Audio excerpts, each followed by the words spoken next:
Hello, everyone. Good morning, good afternoon, good evening, depending on where you are. We are so excited to have you for today's Alluxio Tech Talk on how the Development Bank of Singapore solves their on-prem compute capacity challenges with cloud bursting.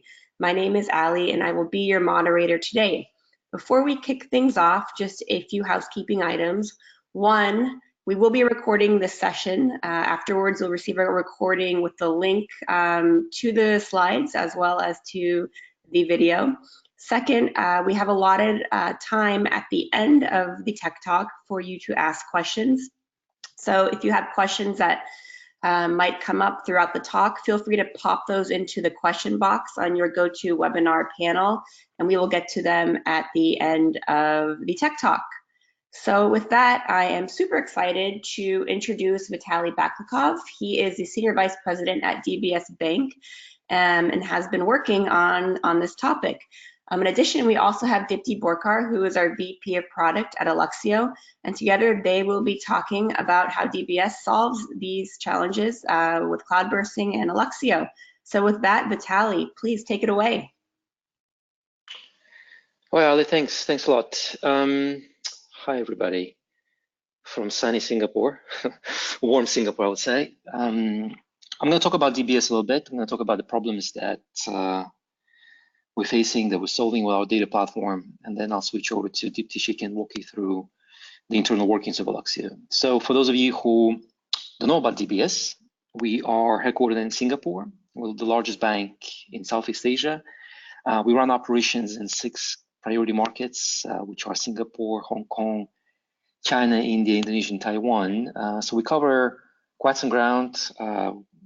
As you can imagine, we have lots and lots of data systems. So we operate mobile apps, we operate digibanks in those countries. As you can imagine, there are lots and lots of data sets, lots of applications, and we're going to talk about how we stitch those things together. So let's go to the next slide.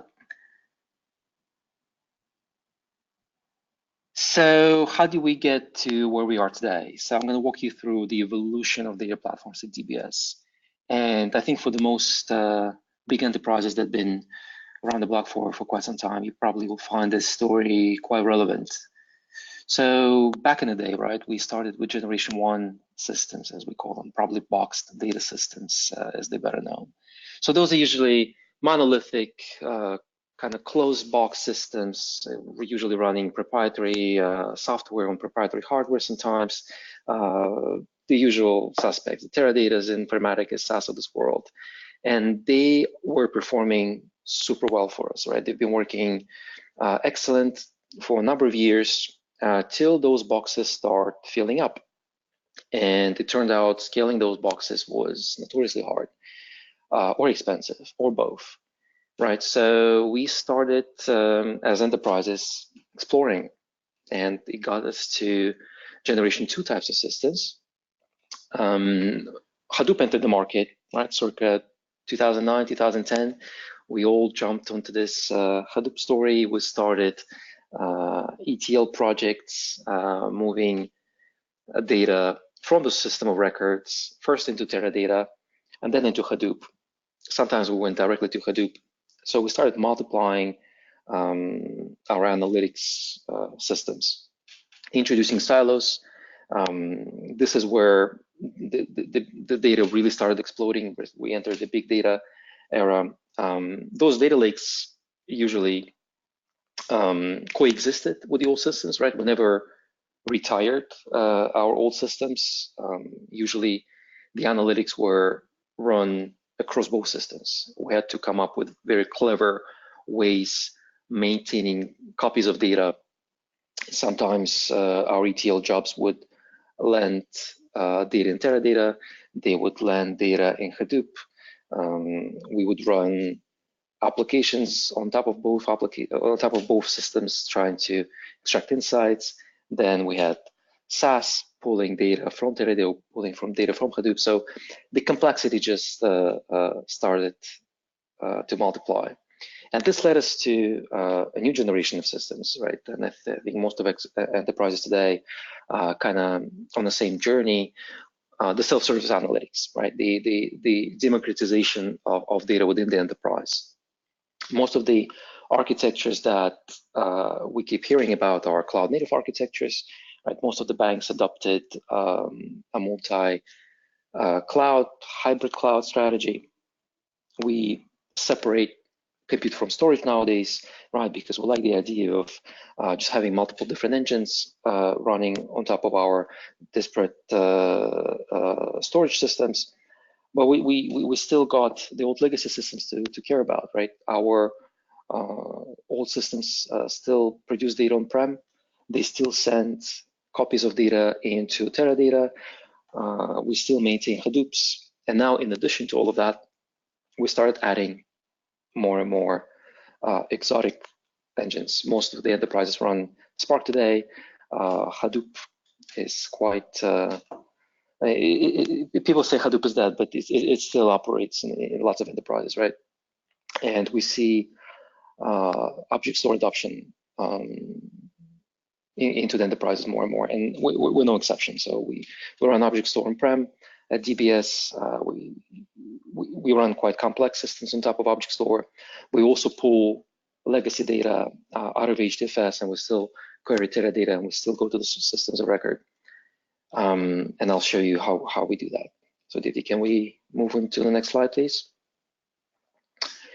So this is a very high level architecture of what's happening in our batch platform. So on the left, we have system of records, Finacle, Avalox, Murex. They usually send copy of files, of their files into the staging bucket. And then we have a bunch of frameworks developed in our framework, which we call ADA, by the way. So those frameworks are metadata driven. We have a metadata layer that kind of unifies all of our operations into one. Data then gets ingested into this platform, and hot data remains in Alluxio, the data orchestration layer, and the cold data gets persisted into our bucket, into our object store. What we find is that most of the analytics, most of the ETL jobs in the bank, for the most part, use most recent data, right? Those are usually copies of today's files, maybe copies of yesterday's files, but majority of analytics is actually dealing with recent data. And we learned that fact, and we try to keep that, we try to keep those files handy in our hot store, and Alluxio helps us with that. And through some smart configurations, we persist the data into Parquet files into the object store. So I'm going to cover, Dipti, can we go to the next slide? I'm going to cover a use case that tries to do that. So for the challenges, I mean, running data lakes on object store is not an easy fit. The object stores we know have a very expensive rename operations. For those of you who run Spark, can relate. Running Spark on top of S3 is all in great when you're in AWS, for instance, and you run on top of S3 service provided by AWS, but not every object store created equal. Performance of on-prem object store can be variable. Object listing is slow in any object store implementation. Data locality is long gone, right? Once we started separating our compute from storage, the data locality is a notorious problem nowadays. Depending on your network, it could be a problem, it could be a benefit. I already talked about multiple data silos, right? By multiplying our analytics systems over the years, we ended up with a bunch of data stores throughout the enterprise. Getting to the right data is super hard. Our data scientists have to spend weeks, sometimes months, hunting for the correct data sets. So that's a very big challenge for the enterprise. And we still operate on old ITIL processes. Scaling out is super hard.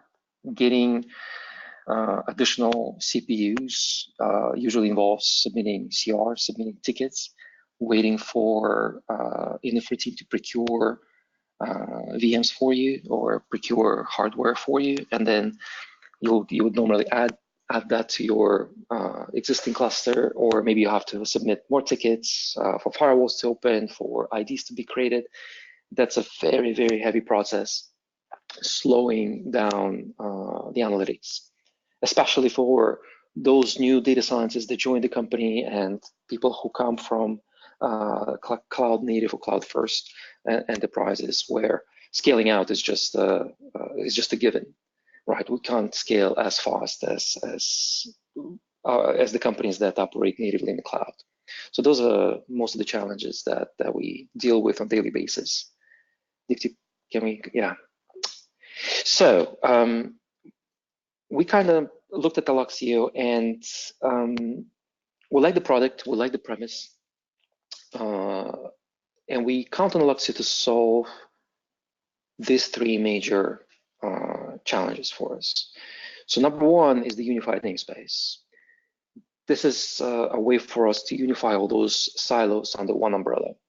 So instead of changing the applications all the time, we want to start writing applications that only speak one protocol, right? And that is Alluxio. And then Alluxio hides the complexity of the understores and it speaks their native language, it speaks their native protocol. And we mount our old HDFS, for instance, into our Alluxio. We mount our new object store into Alluxio, and we only issue one write commands. And using the common metadata store, we can access data sets from both systems. Another one is running analytics on object store. I already mentioned that most of the analytics, or most of the ETL jobs taking place today process hot data, process either today's set of files or yesterday's set of files. So we use this hot layer for speeding up Presto jobs, speeding up Spark jobs. And in other cases, the hybrid cloud bursting. So for the use cases that we can't scale fast enough, we extend our compute into the cloud.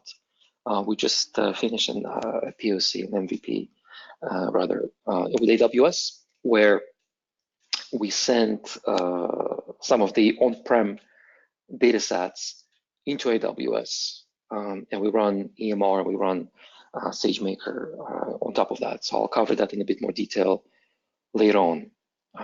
Next slide, please. So, but first up, object store. So the use case that kind of stands out, the very representative of the object store use case, or analytics on object store use case, is our cash in transit use case. So DBS operates several thousand of ATMs throughout Singapore, and the job of this project is to forecast cash schedule for all of those ATMs. So we collect data sets from all those systems. We collect data from all those mainframes that run those ATMs. And usually by midnight or by 1 a.m., we have a full set of data sets. And by 4 a.m. of that same night, or that same morning, we have to produce a delivery graph specifying how much of cash needs to be delivered at what ATM. So we have only a 3-hour window to do the crunching, to do the filtering, to do the analysis, and produce that precious report. Very strict SLAs. We accomplish that by actually keeping all the data in RAMFS, keeping all the data ready for the analytics, and it worked pretty well for us. There's still some innovation that takes place. We trying to optimize our models. We're trying to apply more parallelism to our models. But all in all, Alluxio helped us to reduce I/O into the object store and share our hot data sets between the jobs for subsequent runs.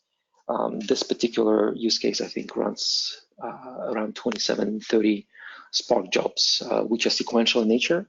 And by not having to go to the object store all the time, it gives us a bit of a speed up. Next slide, please. Okay, so moving on to the hybrid cloud bursting. We run call centers, as you can imagine. We're a retail bank, and we're getting millions and millions of calls into our call center. So one of the projects that that's getting into our platform decided to analyze the patterns. Why is it that we're getting so many calls? Why do our customers call us? And can we reconstruct the journey of their digital presence? Can we reconstruct their digital journey rather before they actually pick up the call and pick up the phone and make the call? So we sit on about 20 terabytes of audio files, recorded calls that were collected over the years. In addition, about 30 terabytes of clickstream data. That's the digital journey for our websites, plus transactional data, customer data, product data. Analyzing all of that on-prem is super challenging. Remember, we're still an on-prem shop.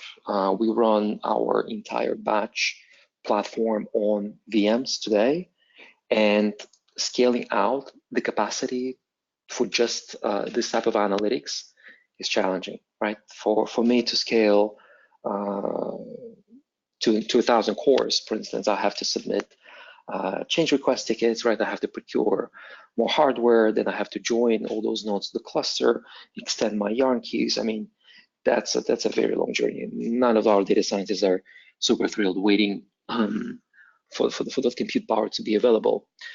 So we're solving this problem by extending our Alluxio cluster into AWS. Dipti, if you could switch to the next slide, please. I think there's a slide. There's a high-level diagram on how this all comes together. So we're basically mounting our object store into the Alluxio cluster that's running in the cloud in AWS. Then we have an EMR cluster connected to that Alluxio cluster. And on top of that, we're basically spinning up a bunch of frameworks. Today, it's limited with SageMaker. So our data scientists, our business analysts use the SageMaker and they'll launch EMR jobs. And EMR jobs request the data from Alluxio, and Alluxio pulls that data out of the object store and brings it, makes it available, makes it closer to the Spark EMR cluster for faster processing. And the analysts are super happy with this because you basically keep rerunning the same data sets over and over, and you don't have to go to the object store all the time to pick it up. So that data is made available not just for data scientists, but for the business analytics community. They can actually run their Presto queries on top of that data to do some insights, to do some analytics. And we're still experimenting with the architecture. There's several different ways you can do this. Several different ways you can configure this. You can, for instance, collocate your Alluxio cluster with Spark EMR, just basically collocating your yarn with Alluxio, or you can have a separate Alluxio cluster and you can have a transit EMR. As you can see, we don't persist any data in cloud. This is one of our risk requirements, that first use cases absolutely cannot store any data in the cloud. So we don't rely on any AWS S3 services, for instance. And this architecture is actually multi kind of cloud native. So we're also looking to GCP, kind of extending our architecture, not just to the one cloud, not just to one AWS public cloud, but also Azure and GCP. So can we move on to the next slide? So there's several other frameworks that we're looking to add to this. As I mentioned, there are about 20 terabytes of files and 30 terabytes of data. That speech to text that we currently use is an on-prem solution, which doesn't really show us good results. We can't really use Amazon's Transcribe or any speech to text services for that matter today, but we're looking to kind of whitelist those services after they pass the penetration testing from our risk team. And we're looking to add those capabilities to to our fleet, and those services would basically also rely on the same infrastructure. They would still query all those data sets out of the Alluxio cluster in AWS, and Alluxio will do the heavy lifting by syncing data back to the on-prem object store or keeping it available in the cloud for those sessions. We're looking to move more and more workloads. So this is just a first workload that went into the cloud. We're going to show some good results on this, and hopefully by next quarter, next year, we're going to push more and more data into the Alluxio cluster. So that was a very brief kind of overview of what we do at DBS and how Alluxio kind of fits in this entire picture. I'm going to pass it on to Dipti. She can walk you through how Alluxio does it under the hood, what the architecture of Alluxio is, and then we can take questions after that. Dipti, over to you. Great. Thank you, Vitaliy. Just before Dipti, just a reminder, if anybody does have any questions for Vitaliy, pop those into that questions tab on your GoToWebinar panel, and we will get to them. Thanks. All right, thanks, Ali, and hi everyone. Vitaliy, thanks for that great explanation in terms of how you've been able to solve a range of challenges, all the way from kind of speeding up and accelerating the object storage for analytical workloads, as well as bursting into the cloud. In this next section, what we'll do is go over a little bit into the details of Alluxio, how it works, what the approach is to burst into the cloud, and if time permits, maybe just show a simple example of how an EMR cluster with Alluxio can be brought up as well. So let's get to it. Alluxio is a cloud data orchestration technology. We're open source and widely adopted across many different industries. Banking is just one of them. And it brings a lot of these lost characteristics back to the data stack. And as Vitaliy was talking about, once you get into a disaggregated stack where compute is separated from storage, outside of a kind of a monolith, a Hadoop cluster, you lose data locality. So for the compute, it needs data, but it doesn't have it locally accessible. Data locality is required, and one of the things that Alluxio brings is data locality back to the compute clusters and the workloads. In addition, it provides many different APIs that you can for a range of applications. And we'll take a look at some of those APIs. For example, HDFS protocol, S3 protocol, POSIX file system-like protocol, as well as Java, etc. On the compute side, and then on the storage side as well, there's compatibility with a range of storage systems, file systems, and then finally,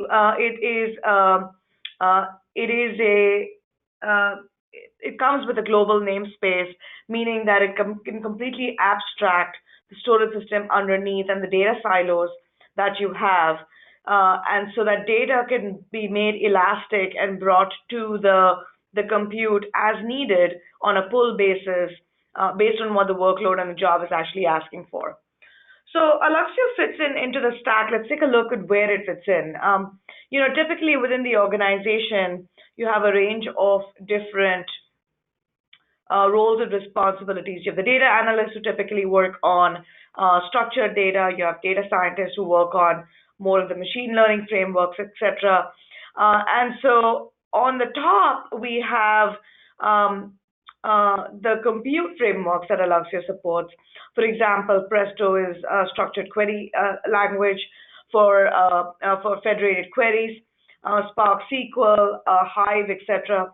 And then on the data science side, you can also use it for TensorFlow or Caffe, PyTorch, a range of Python-based frameworks for machine learning. And so Alluxio sits between compute and storage, and as I was mentioning earlier, offers a range of frameworks. So typically, as Vitaliy was talking about, Spark workloads would use the HDFS interface, talk to Alluxio, and get data from whichever storage system the data lives in or has been moved to. And so there's really no need of changing the application. The application code still stays the same, still continues to use HDFS, and just uses the Alluxio namespace.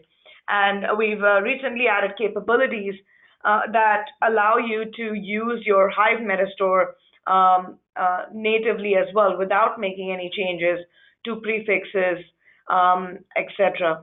And so Alluxio lives in the middle between compute and storage, and provides a range of capabilities and framework and APIs that you can build your apps on top of.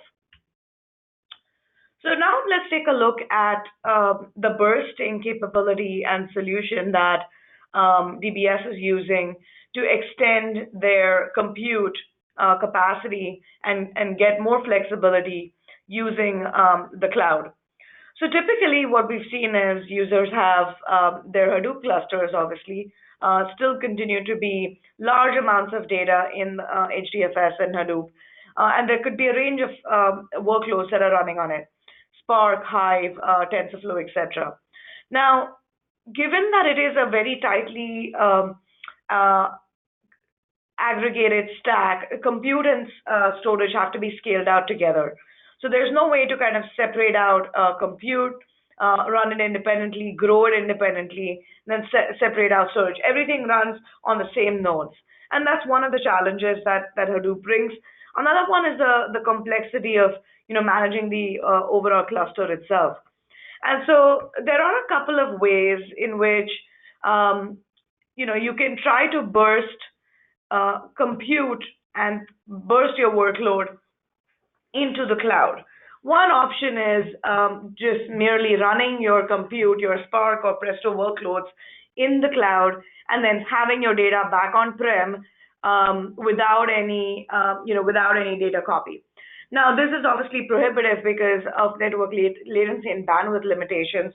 And typically what we've seen is even if people have a 100 gig link between the two, it gets quite cumbersome to move it, and that 100 gig bandwidth gets used quite dramatically and very fast given the amount of data that enterprises are managing today. The second option is copying that data into S3. And that is an option for some users, but if there are regulations, banking regulations, healthcare regulations, etc., it is very hard for some users to actually persist data into the cloud at all. And so storing data, copying data in S3 is not an option. In addition, you're paying for multiple copies of data, and so costs grow. And there can be security governance challenges as well. So the option that Alluxio brings to this situation of limited capacity is what we call zero copy bursting. Is Alluxio is run in the cloud, and it can be co-located with your compute cluster. So for example, Spark or Presto, it's co-located with the compute, and it pulls only the data that is needed for that workload. So if there are certain files, if there are certain blocks that are needed, only those get pulled in, as opposed to copying large chunks of data into the cloud. In addition, the data is never persisted in the cloud. It lives in the memory of the compute, and so in RAM, and so it really does not get persisted in the cloud. And so using this approach, you can burst your workloads. You can have jobs, as Vitaliy was talking about, whether they're model training jobs, whether they're forecasting or predictive and analytical models. You can run them in the cloud and let Alluxio pull the data. You can also prefetch or pin data in memory to warm up Alluxio, and there's a couple of different options we'll talk about in just a minute. In addition, if there are changes to data, those changes can also be written back. So data isn't really just copied back and forth. Alluxio manages the metadata as well, which is very important. It's actually more important than the data itself, because it knows when there is an underlying change in HDFS. And so data is synced across these two systems. And for writes, they can be written back either synchronously or asynchronously. So you're always kind of in sync in both the locations. And so that's overall how zero copy bursting works. Now, I talked a little bit about a unified namespace. Unified namespace is a very powerful capability because it allows users to mount different storage systems. It could be HDFS, it could be S3, it could be GCS into Alluxio. And then the application can understand or only speaks to, that one namespace. So you completely abstract away where the data lives physically, and the application does not need to know when data movement happens, when data is copied from one system to another. It completely abstracts that. So there's no application changes needed when storage changes underneath or data is moved from one system to another. And so we have one host port, a host mount, called the root mount, and everything else becomes a nested mount under that. And so you get this, your mount tree for all the folders that Alluxio is managing.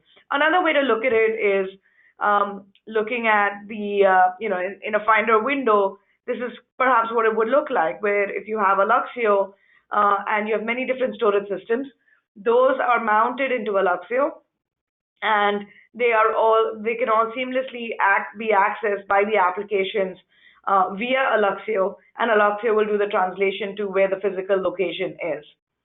Alluxio also supports a range of security capabilities.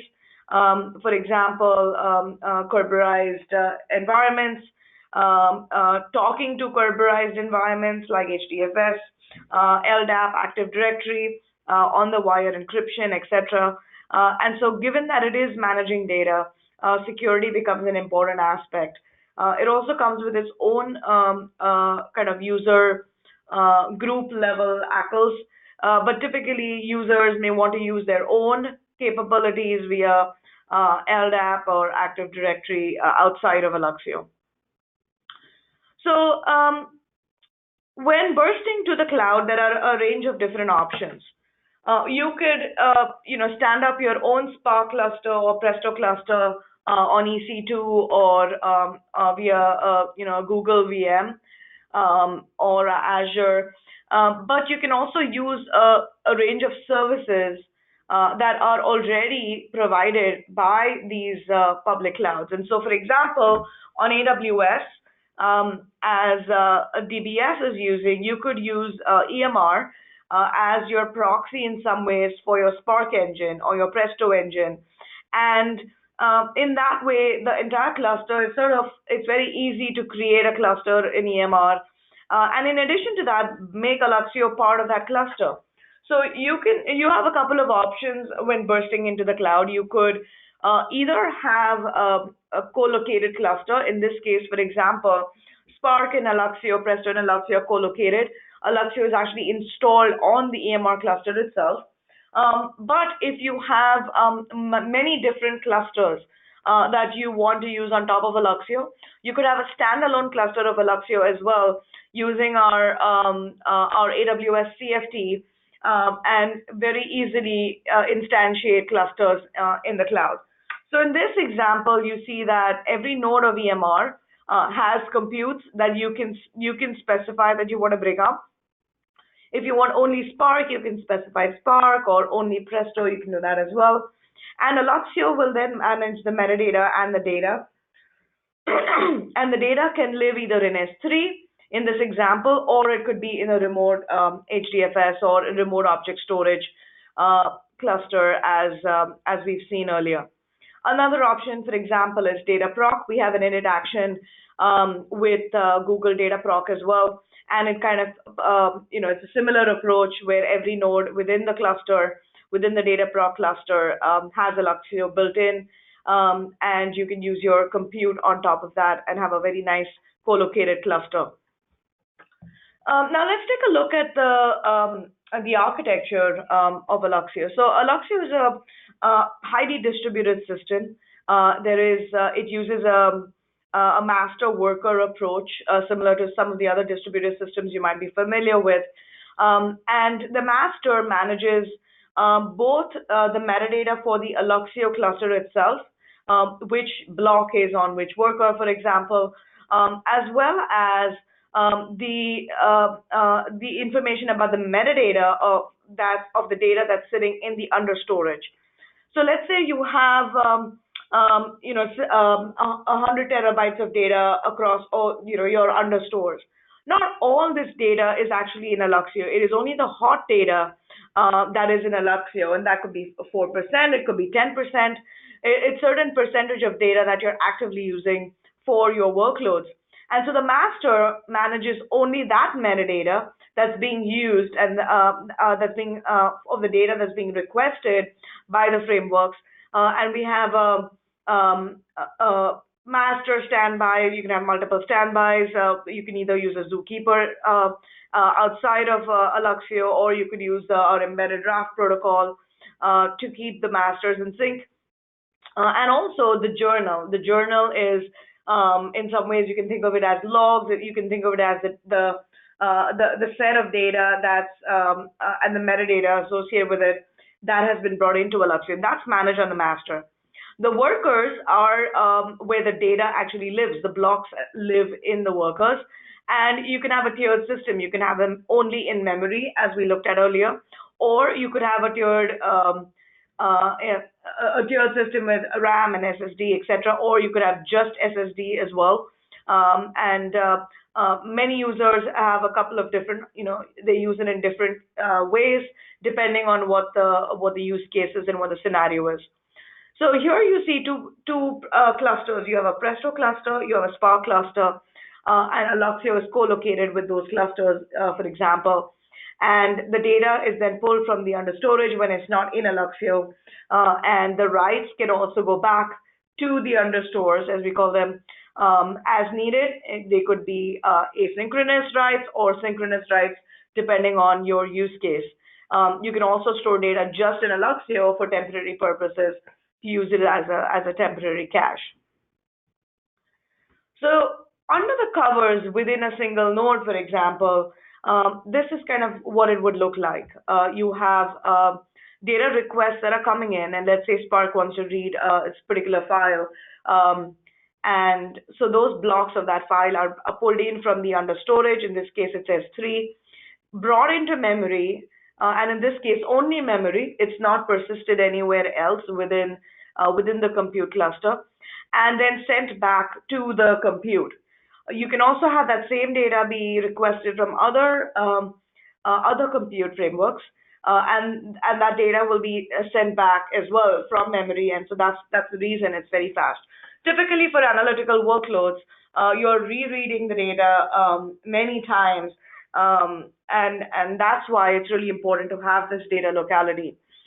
For scenarios where you're reading the data only once, maybe Alluxio is not that great a fit, but maybe you want to burst to the cloud, and so you want to use that data and then and get capacity in the cloud, and then write back that data as well. And so that might be a possible use case. So depending on the use case, it may be a great fit or may not be a good fit.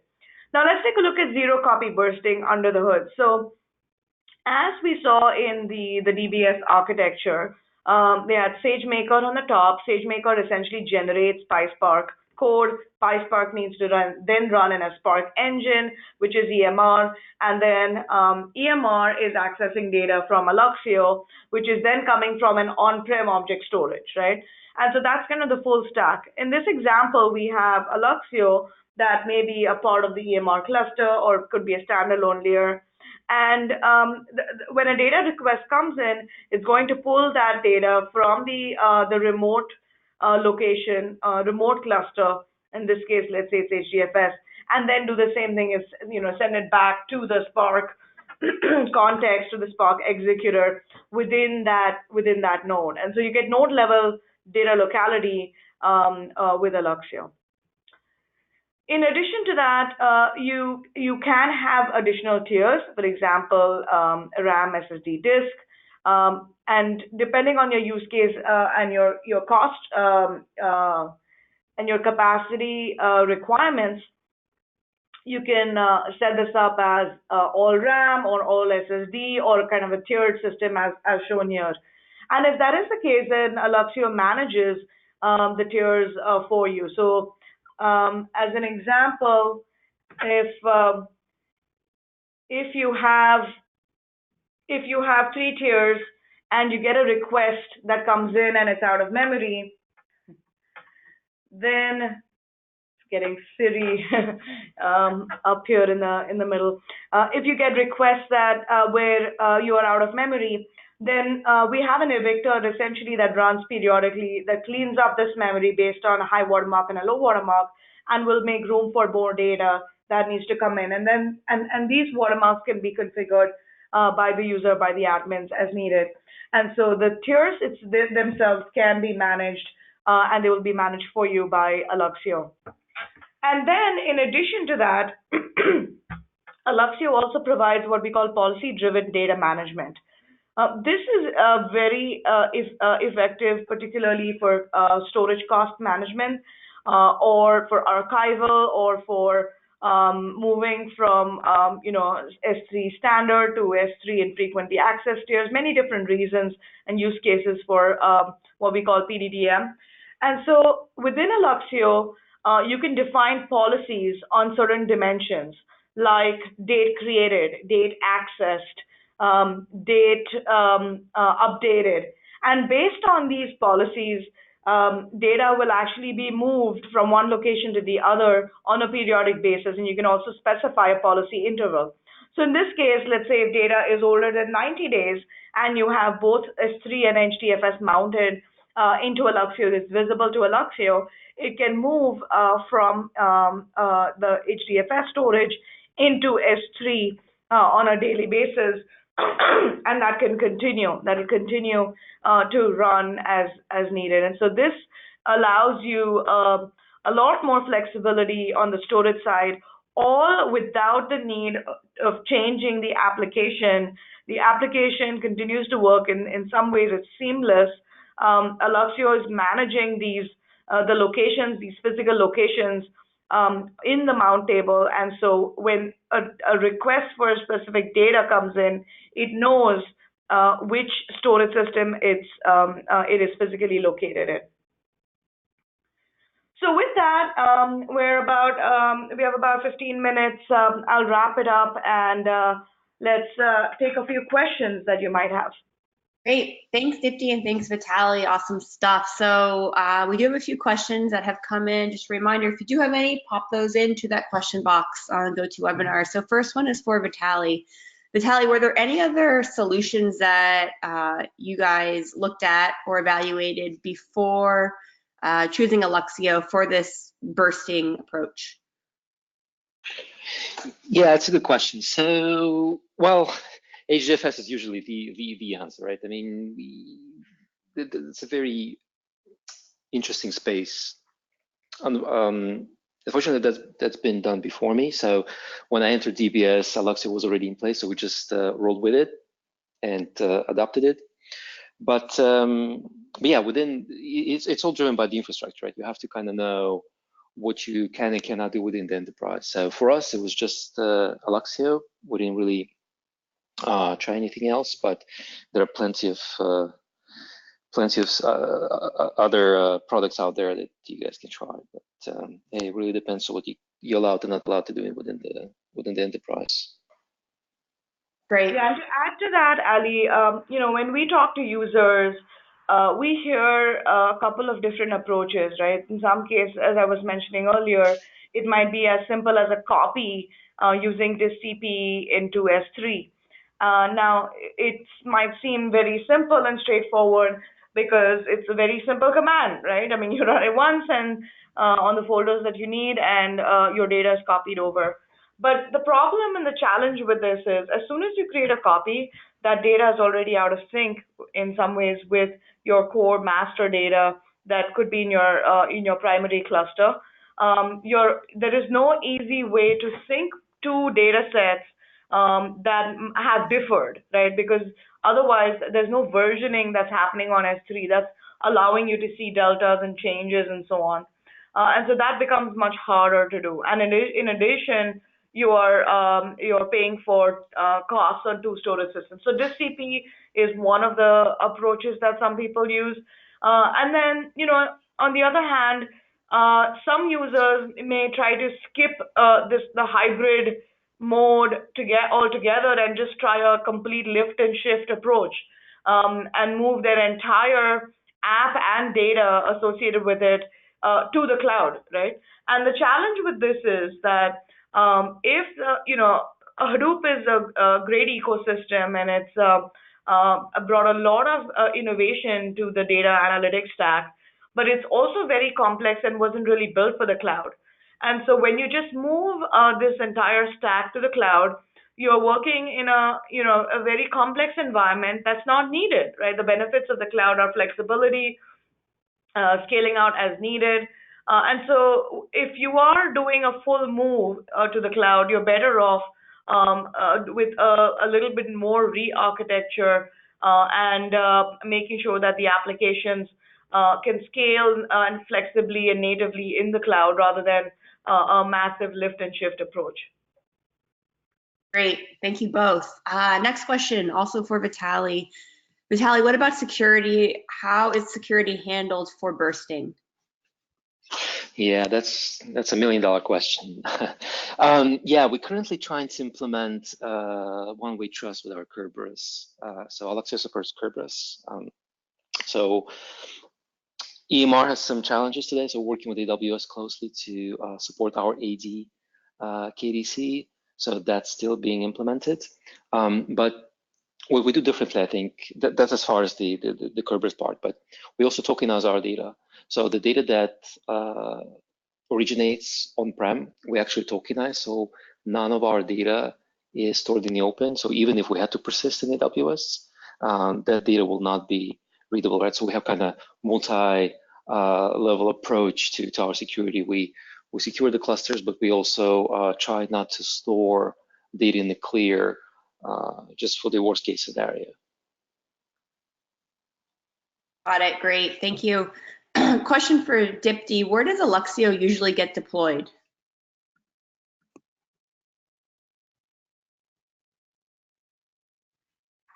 If you're there, you might be on mute.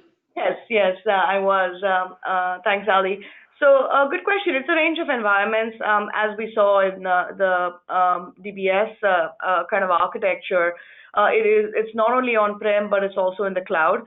And within the cloud, there are a range of different options. You could have it within the EMR cluster. You could have it that's co-located. So it's literally on the same instances that EMR is running on. You could have a separate standalone cluster that you're using that's simply on EC2 or in any other cloud. Kind of, we use Amazon as a example, but it really can, it's kind of similar on any cloud. And so that's kind of the range of options from a physical instance, virtual instance perspective. Alluxio is also containerized, and so we have Docker containers, for example, and so you could actually run Alluxio and manage it within Kubernetes. And so you could either have a co-located Spark plus Presto container, for example, Spark plus Alluxio or Presto plus Alluxio container, for example, or you could have them in different pods and use domain sockets for doing local reads. And so there's a range of different options. We're seeing an increase in questions and interest in Kubernetes for sure, and containerized environments. I think over time, that's kind of where things are moving. Great. Next question, I think also for Dipti. Does Alluxio manage structured data? Yeah, so that's a good question. So Alluxio at the moment manages storage systems that deal with files and objects, right? So we're talking HDFS, object stores, S3 GCS or on-prem, like IBM, Cloudian. There's a range of different on-prem object stores. Now, we actually just announced last week a brand new range of services to understand structured data and manage structured data better. For example, just like the Hadoop environment, up until now, Alluxio depended on the Hive metastore as a mapping from tables to files. So Hive on the metastore speaks SQL. It can talk in terms of databases and tables. And that's what the query engines need. But under the covers, the entire big data ecosystem is based on files and like Parquet format, ORC format, etc. With what we've just announced, which is currently in developer preview, we have a brand new catalog service. And so the Alluxio catalog service actually can attach or in some ways, similar to mount data, it can mount databases from Hive, from the Hive metastore, and actually run it as a service within the Alluxio cluster seamlessly and provide that structured data and speak in some ways databases and tables to query engines. And so we're kind of, slowly relieving the dependency, if you will, on the Hive metastore, which can get quite complicated. And this way, it can the goal is for it to sync with the Hive metastore so that any changes get reflected as well. In addition to that, we have also added a transformation service, which allows us to move formats or consolidate and coalesce files into much more efficient structures. And so the query languages, for example, work more efficiently on certain types of formats or certain types of certain size or number of files. And so with the transformation service, we can move transform from CSV to Parquet. Like Parquet is a very efficient format for Spark SQL or Presto, for example.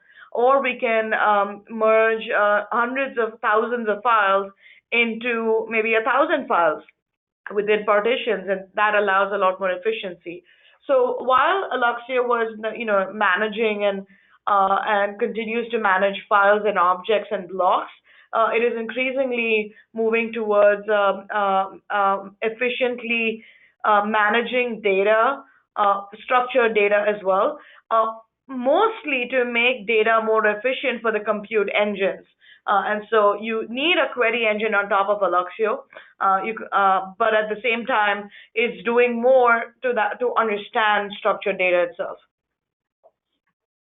Awesome.